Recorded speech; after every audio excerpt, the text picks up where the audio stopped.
بسم اللہ الرحمن الرحیم وصلی اللہ علی النبی الامی وعلی آلہ وصحبہ اجمعین۔ ناظرین محترم، کسی بھی قوم اور ملت کی تاریخ میں اس کا نصاب تعلیم انتہائی اہم ہوتا ہے۔ قوموں کی تعلیم، قوموں کی تربیت، ان کے یہاں اخلاقی قدروں کی ترویج اور احیاء کے لیے نصاب تعلیم ہی اہم ترین کردار ادا کرتا ہے۔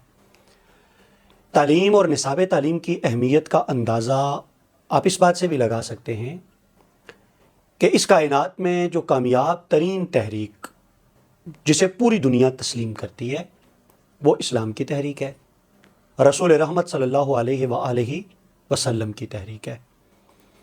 اور یہ بات بحیثیت مسلم صرف ہم نہیں کہتے، بلکہ یہ پوری دنیا نے تسلیم کی ہے، اور انہوں نے اس بات کا برملا اعلانیہ اعتراف کیا ہے کہ 23 برس کے کم ترین عرصے میں لوگوں کے لیل و نہار کو بدل دینا بلا شبہ محمد صلی اللہ علیہ وآلہ وسلم کی عظیم ترین اور بے مثال کامیابی ہے۔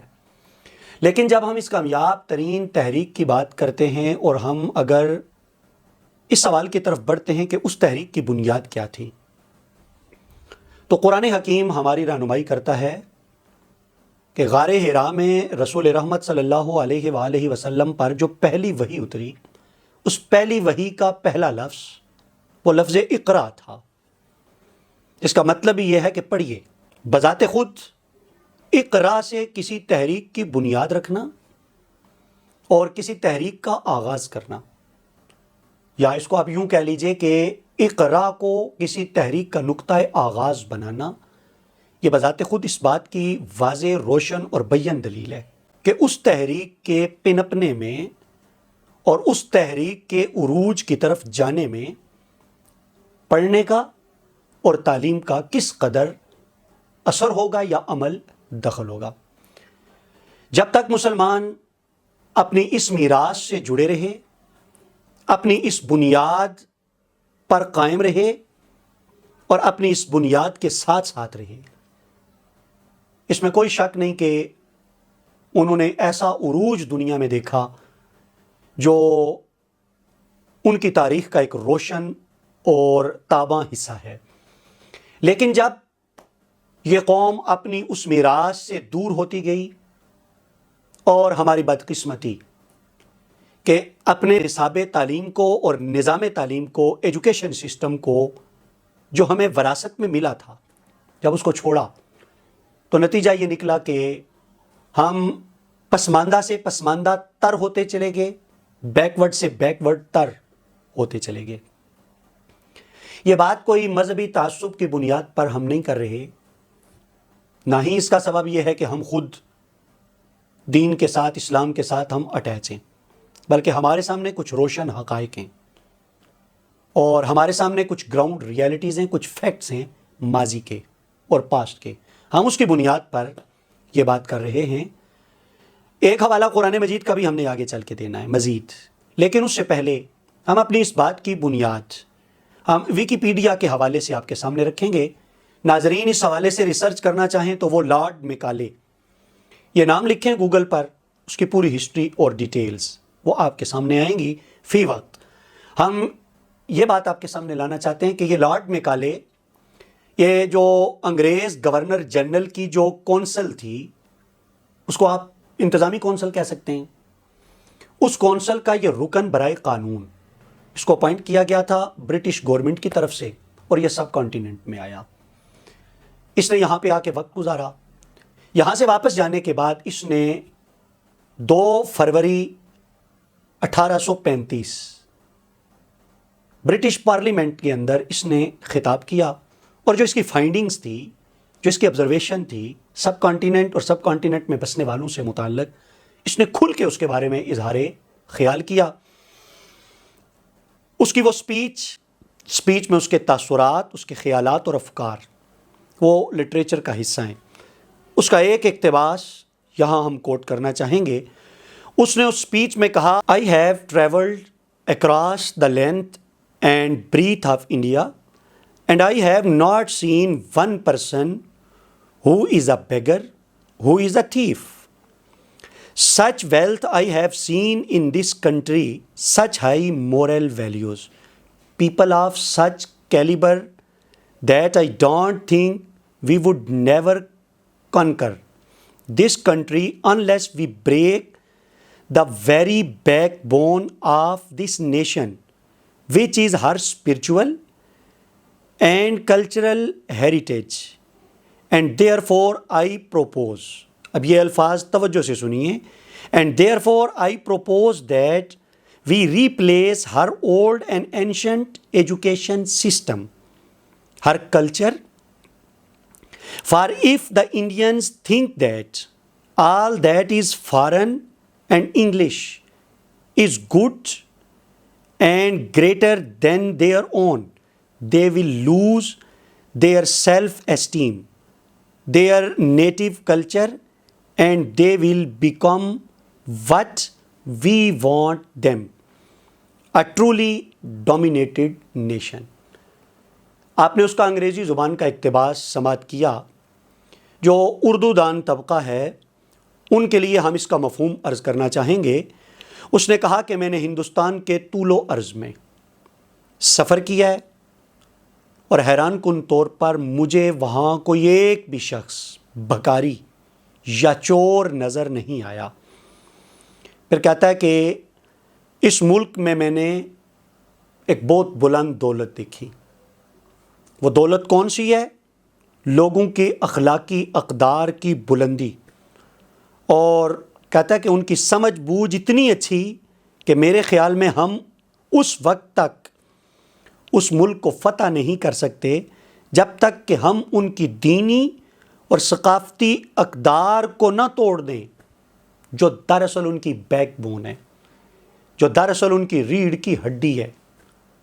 آپ اس کو صرف یوں نہ لیں کہ ان کی ریڑھ کی ہڈی ہے، ہم سب کانٹیننٹ میں بسنے والوں کی. اس سے یہ بات سمجھ میں آتی ہے کہ کسی بھی قوم کا کلچر، ان کی تہذیب، تمدن، ان کے اقدار، ان کی ویلیوز، یہ ان کے لیے ان کے بیک بون کی حیثیت رکھتی ہیں. پھر اس نے کہا کہ اب انہیں ان کی اقدار سے، ویلیوز اور کلچر سے دور کرنے کے لیے کیا کرنا ہے؟ کہتا ہے میری تجویز یہ ہے کہ ہم ان کا قدیم نظام تعلیم اور تہذیب تبدیل کر دیں.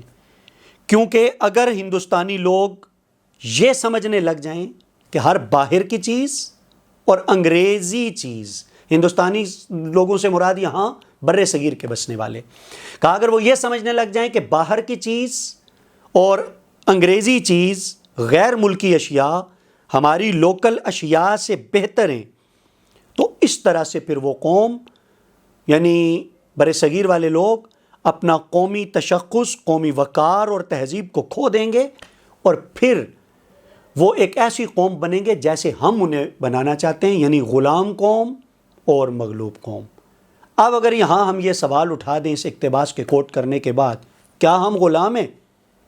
اس کا جواب ہے جی ہاں، ہم بالکل غلام ہیں. اس لیے کہ لارڈ میکالے نے جس وقت پارلیمنٹ ہاؤس میں یہ خطاب کیا، وہاں برٹش پارلیمنٹ میں، تو اس کے اس خطاب کے بعد جو ان کا تھنک ٹینک تھا، جو پالیسی میکرز تھے، انہوں نے اسی کی ڈیوٹی لگائی. چونکہ اس نے ٹریول کیا تھا، اس نے آبزرویشن اپنی وہاں پہ بیان کی تھی، اس نے آبزرو کیا ہوا تھا، تو کہا کہ تم ہی جاؤ اور یہ تمہاری ہی ڈیوٹی ہے کہ تم ان کے لیے ایک نیا نظام تعلیم انٹروڈیوس کرواؤ. اب یہ ہماری بدقسمتی، انفارچونیٹلی ہمارے یہاں آج بھی وہ لارڈ میکالے والا نظام تعلیم یہ مروج ہے. اس نے پھر اس سوچ پر مبنی، اس فکر پر مبنی، یا یوں کہہ لیں کہ اس مشن کی تکمیل کے لیے، مشن کیا تھا؟ ہمیں ذہناً غلام بنانا. اس کے لیے اس نے ایک نظام تعلیم مرتب کیا، جس نظام تعلیم نے ہمارے کلچر کو یکسر تبدیل کر کے رکھ دیا. یہاں ہم قرآن مجید فرقان حمید کا ایک حوالہ کوٹ کر کے آگے بڑھنا چاہیں گے، جہاں پہ حضرت سلیمان پیغمبر اور ملکہ بلقیس، ملکہ سبا، اس کا جہاں پہ ذکر ہے، وہاں جس وقت وہ ملکہ اپنے آفیشلز کا اجلاس بلاتی ہے حضرت سلیمان کا خط وصول کرنے کے بعد، ان سے رائے لیتی ہے اور پھر اپنا ایک فائنل اوپینین دیتی ہے. اس کا فائنل اوپینین قرآن مجید نے بیان کیا. اس نے کہا کہ ان الملوک اذا دخلوا قریۃ، کہ جب یہ بادشاہ لوگ کسی علاقے میں داخل ہوتے ہیں افسدوہا، تو یہ اسے زیر و زبر کر دیتے ہیں. وجعلوا اعزت اہلہا اذلہ، اور یہ وہاں کے جو معزز لوگ ہوتے ہیں انہیں حقیر بنا دیتے ہیں. ہمارے ہاں بھی کچھ لوگ آئے تھے، ایسٹ انڈیا کمپنی بنائی تھی انہوں نے، ہم پر حکومت کی تھی، تو یہاں پہ یہ خاص طور پر جملہ ہم نے کوٹ کیا کہ وہاں کے معزز لوگوں کو وہ ذلیل و رسوا کر دیتے ہیں. اس سے قرآن حکیم نے ہو نہ ہو اشارہ کیا ہو تہذیب کی تبدیلی کی طرف، کلچر کی تبدیلی کی طرف، ثقافت کی تبدیلی کی طرف. اسے اس اینگل سے ہم سمجھ سکتے ہیں. یہ ثقافت کی تبدیلی ہے کہ ایک قوم کے معززین اگر ان کو معززین سمجھا جاتا ہے تو اس کا مطلب ہے کچھ خاص کوالٹیز کی بنیاد پر، تو اس قوم کے ہاں ان کوالٹیز کا معتبر ہونا یہ اس قوم کا کلچر ہوتا ہے. جب یہ کلچر تبدیل ہو جائے تو اس کا مطلب ہے کہ جب وہ معزز کل کے معزز آج کے ذلیل ہو گئے، اس کا مطلب ہے کلچر تبدیل ہو گیا، ویلیوز تبدیل ہو گئیں، اقدار بدل گئیں. کل تک جو چیز میٹر آف رسپیکٹ تھی آج وہ چیز میٹر آف انسلٹ بن گئی، آج وہ چیز ذلت و رسوائی کا ذریعہ بن گئی. تو ہو نہ ہو اس سے اشارہ کیا گیا اس ثقافت اور کلچر کی تبدیلی کی طرف. تو وہ جو نظام تعلیم ہمارے حصے میں آیا، ہمارے مقدر میں آ گیا، اس نظام تعلیم نے ہماری ثقافت کو، ہمارے کلچر کو تبدیل کر دیا. اگر ہم یہ حوالہ دینا چاہیں تو ہم دے سکتے ہیں اور بجا طور پر دے سکتے ہیں. اس نے خاص طور پہ کہا تھا ان کی اسپرچول ویلیوز، کہ کوئی تھیف نہیں ہے، کوئی بیگر نہیں ہے. تو یہاں پہ یہ بھی تو سوچ لیا جائے کہ کوئی تو ایسا طبقہ تھا نا کہ جو لوگوں کی تربیت اس نہج پہ کرتا تھا کہ تم نے چوری نہیں کرنی، تم نے بھیک نہیں مانگنی. یہ وہ اسپرچول لوگ تھے، یہ وہ اولیاء کرام تھے، یہ وہ علماء حق تھے جنہوں نے لوگوں کی تربیت کی.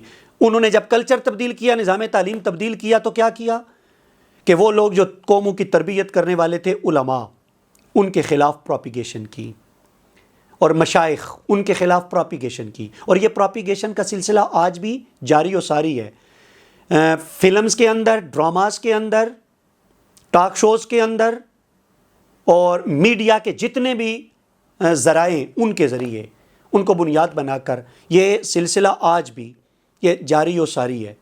ان کی کریکٹر ایسیسینیشن کا سلسلہ، اور اس کے ساتھ ساتھ ایک پروپیگیشن ان کے خلاف تاکہ لوگوں کو ان سے دور کیا جائے. یہ ہے ثقافت کی تبدیلی. آج ایک چپڑاسی کی عزت اگر زیادہ ہے اور ایک ممبر پہ بیٹھنے والے کی عزت اگر کم ہے، تو یہ وہ قرآن مجید کا حوالہ جو ہم نے دیا کہ جب بادشاہ لوگ داخل ہوتے ہیں تو وہ معززین کو ذلیل و رسوا کر دیتے ہیں. ہم تھوڑا سا آگے بڑھائیں گے اس بات کو. صرف یہ بات لارڈ میکالے تک ہی محدود نہیں، بلکہ یہاں ایک حوالہ ہم اور دینا چاہیں گے. یہ اوٹ کا ایک مراسلہ خط جسے ووڈز ڈسپیچ کے نام سے تاریخ میں یاد کیا جاتا ہے، اس نے بھی 1854 ایسٹ انڈیا کمپنی کے جو ڈائریکٹرز تھے، یہ ان کا پریزیڈنٹ تھا، تو نام تھا اس کا پورا چارلس اوڈ. اس نے بھی ہندوستان میں جو تعلیمی اصلاحات تھیں، ایجوکیشن ریفارمز، ان کے حوالے سے اس نے ایک برٹش گورنمنٹ کو لیٹر لکھا تھا، اور اس میں واضح کیا گیا تھا، اس نے کلیئر کیا تھا کہ ہندوستانیوں کی تعلیم ایسی ہونی چاہیے جو برطانوی ٹریڈ، بزنس اور تجارت کے لیے منافع بخش ثابت ہو، اور کمپنی کو مستند، قابل اعتبار یا باصلاحیت ملازمین فراہم کر سکے. گویا اب اس کو اگر لارڈ میکالے کی اس بات سے جوڑا جائے تو بات سمجھ میں یہ آتی ہے کہ ہمیں جو نظام تعلیم مرتب کر کے دیا گیا، وہ نظام تعلیم لیڈر پیدا کرنے والا نہیں تھا، ملازم پیدا کرنے والا تھا، وہ نوکر پیدا کرنے والا تھا، وہ یس سر کرنے والے لوگ پیدا کرنے والا تھا. اور یہی جو ہم نے کہا کہ ہم غلام ہیں، ہاں ہم غلام ہیں، اس لیے کہ ہمیں نظام تعلیم ہی ایسا دیا گیا کہ جو نظام تعلیم غلام پیدا کرنے کے لیے مرتب کیا گیا تھا یا مدون کیا گیا تھا. یہ دوسرا حوالہ ہم نے دیا، اور آج اس گفتگو کا ایک اور حوالہ ہم دینا چاہیں گے، اور یہاں پہ بات ہم ختم کریں کہ جہاں سے شروع کی. نظام تعلیم، ایجوکیشن سسٹم کسی قوم کی ترقی میں یا اس قوم کے زوال میں انتہائی اہم کردار ادا کرتا ہے. نظام تعلیم سٹرونگ ہوگا، قوم ترقی کی طرف جائے گی. نظام تعلیم کمزور ہوگا، قوم ذلت اور رسوائی کی طرف جائے گی. ہمیں دوسری اقوام کی زبانیں پڑھانے پہ لگا دیا گیا. یہاں اس بات کی وضاحت ضروری ہے، ہم جدید ایجوکیشن کے مخالف نہیں. جدید ایجوکیشن انتہائی ضروری ہے، بلکہ اسلام نے تو کوئی اس معاملے میں کلاسیفیکیشن کی نہیں۔ اسلام نے تو مطلق علم کی بات کی، طلب العلم فریضۃ، علم سیکھنا فرض ہے۔ اس میں جو جدید لوگ ہیں وہ ریلیجس ایجوکیشن سے دور ہیں، ریلیجس ایجوکیشن والے جدید سے دور ہیں، دونوں طریقے غلط ہیں۔ دونوں چیزیں ہمارے اسلاف اور اکابرین ساتھ لے کے چلتے رہے۔ لیکن وہ جو لارڈ میکالے کی بات ہم نے عرض کی، اس کا مطلب یہ تھا کہ وہ جو اس نے ایک فکر دی کہ باہر کی چیز کو اپنی لوکل چیز سے زیادہ بہتر سمجھیں، ہم جب اس طرف چل نکلے، ہم نے اس کو بہتر سمجھا، نتیجہ یہ نکلا کہ کوا چلا ہنس کی چال، اپنی بھی بھول گیا، ہم اپنی اقدار سے، اپنی ویلیوز سے ہم دور ہوتے چلے گئے۔ ہم ترقی کی بجائے تنزلی کی طرف چلے گئے۔ وہ لوگ کیمسٹری پڑھنے لگے، بایو پڑھنے لگے، سائنس اور ٹیکنالوجی میں آگے بڑھنے لگے، ہمیں انہوں نے دوسروں کی زبانوں کا پابند بنا دیا، ہمیں انہوں نے اپنی زبانوں کا غلام اور نوکر بنا دیا۔ ہمارے بچے آج تک وہی ٹینسیز اور سمریز اور یہ یاد کرنے میں لگے ہوئے ہیں۔ ایک حوالہ ہم اور دینا چاہتے ہیں یہاں پہ، یہ ڈاکٹر کارٹر، اس کی ایک تھیوری ہے، اس نے بڑی مزیدار ایک بات کی تھی اور یہ گراؤنڈ ریالٹی ہے، بالکل ایک ٹروتھ ہے اور فیکٹ ہے۔ اس نے کہا تھا when you control a man's thinking you do not have to worry about his actions۔ جب آپ کسی شخص کے خیالات کو کنٹرول کر لیتے ہیں، قابو کر لیتے ہیں، تو پھر آپ کو اس کے اعمال کے بارے میں فکر مند ہونے کی، وری کرنے کی، پریشان ہونے کی ضرورت نہیں۔ You do not have to tell him not to stand here or go yonder. He will find his proper place and will stay in it۔ جب آپ نے اس کے خیالات کنٹرول کر لیے، پھر آپ کو یہ کہنے کی ضرورت نہیں کہ تم نے یہاں جانا ہے، یہاں نہیں جانا، اور یہاں نہیں جانا، وہاں جانا ہے۔ آپ نے جب اس کے خیالات کنٹرول کر لیے تو وہ ویسے ہی موو کرے گا، حرکت کرے گا جیسا آپ چاہیں گے۔ جہاں آپ کی مرضی ہوگی وہ آپ کے کہے بغیر ادھر ہی کھڑا ہوگا، اور وہ وہیں بیٹھے گا جہاں آپ چاہیں گے کہ وہ بیٹھے۔ You don't need to send him to the back door. He will go without being told۔ تمہیں اسے بتانے کی ضرورت نہیں کہ تم پچھلے دروازے سے راستہ بنا لو، وہ خود ہی بغیر بتائے وہ چور دروازہ تلاش کرنے کی کوشش کرے گا۔ In fact, if there is no back door, he will cut one for his special benefit۔ کہا کہ اگر کوئی پوشیدہ دروازہ راستہ نہ بھی ہوا، بیک ڈور نہ بھی ہوا، اپنے نفع کے لیے، اپنے مفاد کے لیے وہ خود ہی کوئی نہ کوئی دروازہ نکال لے گا۔ His education makes it necessary۔ اب یہ آخری جملہ، His education makes it necessary، کہ اس کا جو نظام تعلیم ہے، جو تعلیم آپ نے اس کو دی ہے، وہ اس کے لیے خود ہی یہ راستہ نکال لے گا۔ گویا ان کی یہ فکر تھی کہ نظام تعلیم انہیں ایسا دے کے جاؤ کہ یہ ہماری غلامی کے شکنجے سے باہر نہ نکل سکیں۔ ہماری یہ طویل تر گفتگو اور یہ حوالے دینے کا مقصد یہ ہے کہ آج وقت کی ضرورت ہے، ہم اپنے ماضی کی تاریخ سے جڑ جائیں۔ زندہ قومیں اپنی تاریخ کو نظر انداز نہیں کرتی۔ ہم اپنے اس نظام تعلیم سے اپنا تعلق جوڑیں جس نظام تعلیم کا ربط قائم ہوتا ہے حضرت سیدنا امام جعفر صادق پاک کے ساتھ، جس کا تانا بانا جا کے ملتا ہے ان ہستیوں کے ساتھ، وہ امام جعفر صادق جن کی صحبت میں بیک وقت 400 سائنٹسٹ اور سائنسدان بیٹھ کر کے وہ علم سیکھا کرتے تھے۔ اللہ تعالی ہمیں وہ عروج کا زمانہ پھر عطا کر دے، ہمیں وہ تعلیم کی ترقی پھر عطا کر دے جس کے لیے ڈاکٹر اقبال بھی تڑپتے ہوئے دنیا سے رخصت ہوئے۔ لیکن یہ منزل حاصل کرنے کے لیے ایک مرتبہ پھر ضرورت ہے ہم قرآن کے سائے میں آ جائیں، اور قرآن کے سائے میں آ کے ہم سائنس، ٹیکنالوجی اور جدید علوم کے میدان میں بھی ہم محنت کے ذریعے، جہد مسلسل کے ذریعے اور سعی کے ذریعے اور تگ و تاز کے ذریعے ہم ترقی کی منزل حاصل کریں۔ اللہ تعالی ہم سب کو اپنی تاریخ کے ساتھ مربوط رہنے کی توفیق عطا فرمائے۔